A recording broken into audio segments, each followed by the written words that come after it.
Después de la creación de Adapa, los dioses convivían con el hombre y la raza humana proliferó en número.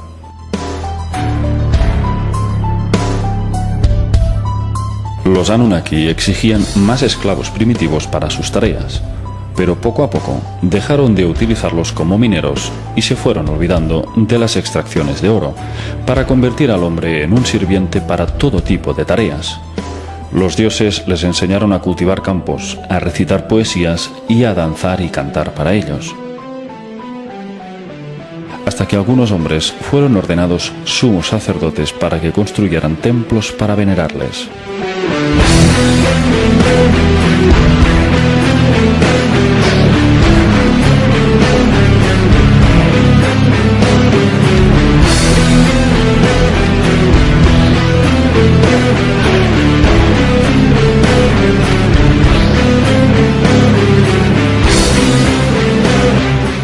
Cada Anunnaki alimentaba su egocentrismo fundando una ciudad propia para ser venerado como un dios.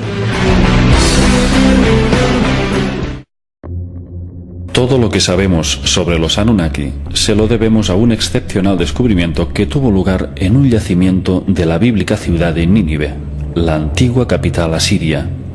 Fue en el siglo XIX, en las ruinas del palacio de Asurbanipal, donde encontraron una biblioteca con los restos de 25.000 tablillas de arcilla con inscripciones cuneiformes, que nos relatan con detalle cómo esta civilización extraterrestre llegó a la Tierra hace 445.000 años y creó genéticamente al ser humano hará unos 300.000 años. ¿Quiénes eran realmente los Anunnaki?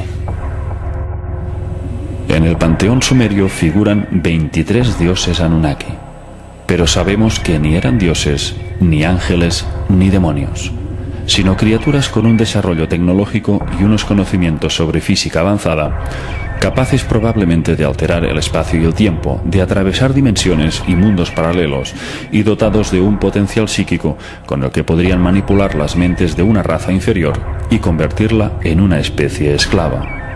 Ante una civilización tecnológica como la suya, el hombre les consideró dioses celestiales con poderes para gobernar el cielo y la tierra.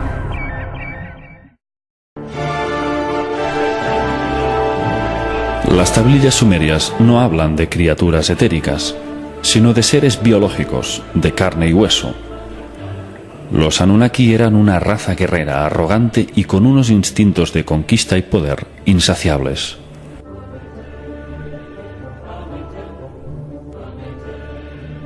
Sabemos por los grabados que físicamente en comparación con los hombres eran muy altos, probablemente una altura superior a los 2,5 metros, y también mucho más fuertes. Se les representa como grandes manipuladores genéticos capaces de crear vida artificial y con conocimientos psíquicos muy elevados para jugar a ser dioses, creando religiones como sistema de control de la población, para confundir y generar guerras y disputas entre los pueblos de la Tierra. Pero, ¿qué aspecto tenían estas entidades?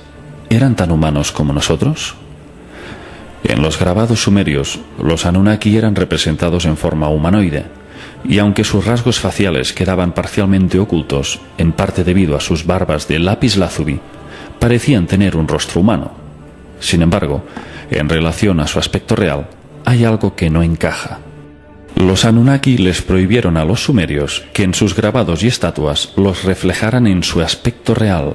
¿A qué obedecía esta prohibición? Si los Anunnaki eran tan humanos como nosotros, ¿qué clase de inconveniente hubieran tenido en dejarse reflejar tal como eran? En Babilonia denominaban a los Anunnaki Sir, que significa dragones o gran serpiente. De hecho, el propio Enki pertenecía a una estirpe familiar llamada la Hermandad de la Serpiente, ya que su madre, la concubina Nanu, era descendiente de esta sangre. El símbolo de Enki eran las 2 serpientes enroscadas del caduceo. Este símbolo podría encerrar hasta 3 tipos de significados. La primera interpretación sería la naturaleza reptiliana de estos seres. Una posibilidad cada vez más aceptada por investigadores de todo el mundo, en vista de que prácticamente todas las culturas antiguas de la Tierra fueron creadas por dioses serpiente llegados de las estrellas. La segunda interpretación sería que, debido a que las dos serpientes guardan una estrecha similitud con la cadena del ADN humano, sería todo un sello distintivo para decirnos que ellos nos crearon, algo así como un copyright que viene a recordarnos quién es el fabricante de nuestra raza. El tercer significado del caduceo sería la síntesis del conocimiento, de la sabiduría espiritual, ya que tal como viene simbolizado por el hinduismo, la serpiente enroscada es la energía kundalini que el hombre guarda latente en su chakra sacro, en espera de que ascienda hacia la iluminación, recorriendo todos los centros energéticos hasta alcanzar el séptimo y último chakra, el coronal. En el Oriente Próximo se encontraron varias estatuillas de dioses sumerios, claramente de aspecto reptiliano. Sus rostros parecen ranas y sus cráneos son mucho más alargados que los humanos, especialmente en la parte occipital. De hecho, ya se han encontrado calaveras en Sudamérica, supuestamente pertenecientes a los antiguos Anunnaki.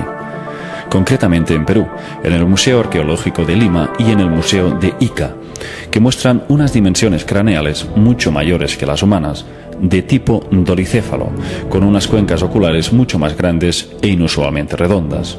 Según el investigador suizo Nassim Haramein, estos cráneos, que él denomina cabeza conos, pertenecen a los antiguos Anunnaki y constituyen la prueba de que no pueden ser humanos. En cambio, los detractores argumentan que estas deformaciones forman parte de rituales de algunas culturas para parecerse a los dioses, especialmente en el antiguo Egipto. Para ese fin, utilizaban tablas o cintas de cuero pegadas al cráneo desde el nacimiento. El niño sufría una compresión craneal continua que podía deformar la frente, los laterales o la nuca. Pero sabemos que nunca podría modificar la capacidad craneal en centímetros cúbicos. El proceso podría deformar el hueso, pero no aumentar su volumen. Eso sería del todo imposible. Y la prueba de ello es que los cráneos humanos encontrados que realizaban estas deformaciones no se parecen en absoluto a estos llamados cone heads, cabeza conos.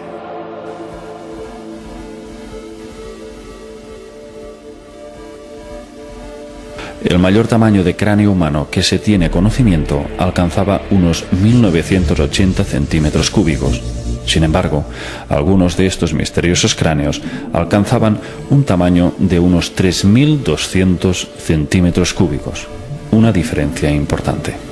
Aparte de este detalle, estos cráneos poseen un 15% más de ancho en sus órbitas oculares, y la perfecta simetría de sus lóbulos descartaría cualquier presión mecánica externa. Estaríamos hablando, pues, de seres que no se corresponden al hombre de Neandertal, ni el de Cromañón, ni al Homo erectus, pero mucho menos al Homo sapiens. En esta representación vemos lo que podría ser el verdadero aspecto de un Anunnaki.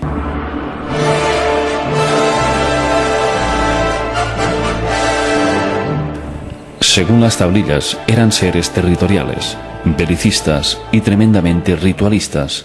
Se regían por la numerología y realizaban sacrificios humanos y animales en fechas señaladas como parte de un ritual de invocación hacia otras dimensiones.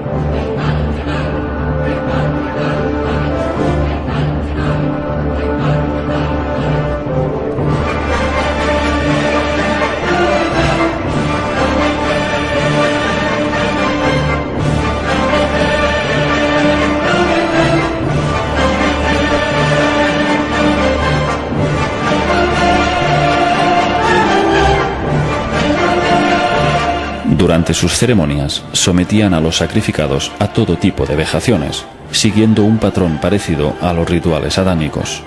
Les hacían comer y beber excrementos y les torturaban hasta el límite de sus fuerzas, para generarles un estado de pánico total. De este modo obtenían una energía de la que se alimentaban. Circulan ciertas teorías de que bajo un estado de pánico estos seres se beberían la sangre del sacrificado para absorber el estallido de adrenalina que con el miedo se propagaría por el torrente sanguíneo, y eso les produciría un gran placer.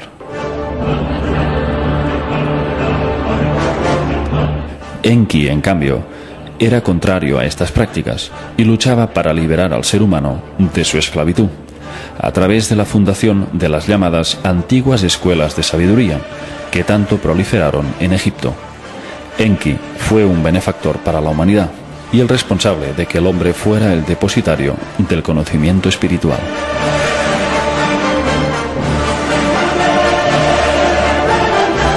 Fuimos visitados en el pasado y posteriormente creados genéticamente por una raza de reptiles humanoides.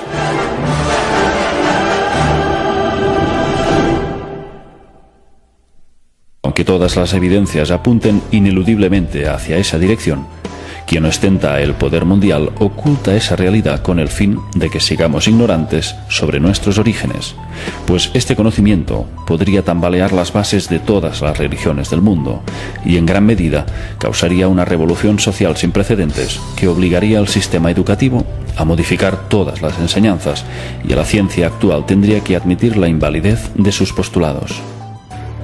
Entre el 10 y el 14 de abril del 2003, en plena invasión de Irak, el ejército de los Estados Unidos saqueó el Museo Nacional de Antigüedades de Bagdad y robó grandes cantidades de figuras, tesoros y tablillas que nos hubieran revelado mayores detalles de la conexión reptiliana de los Anunnaki.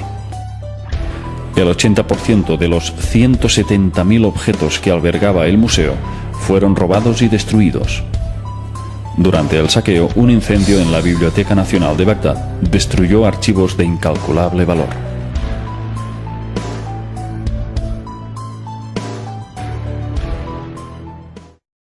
La humana proliferó en número.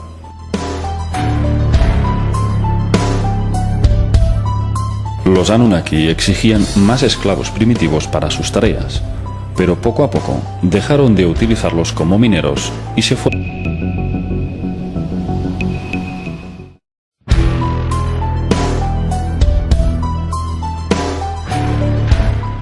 Después de la creación de Adapa, los dioses convivían con el hombre, y la raza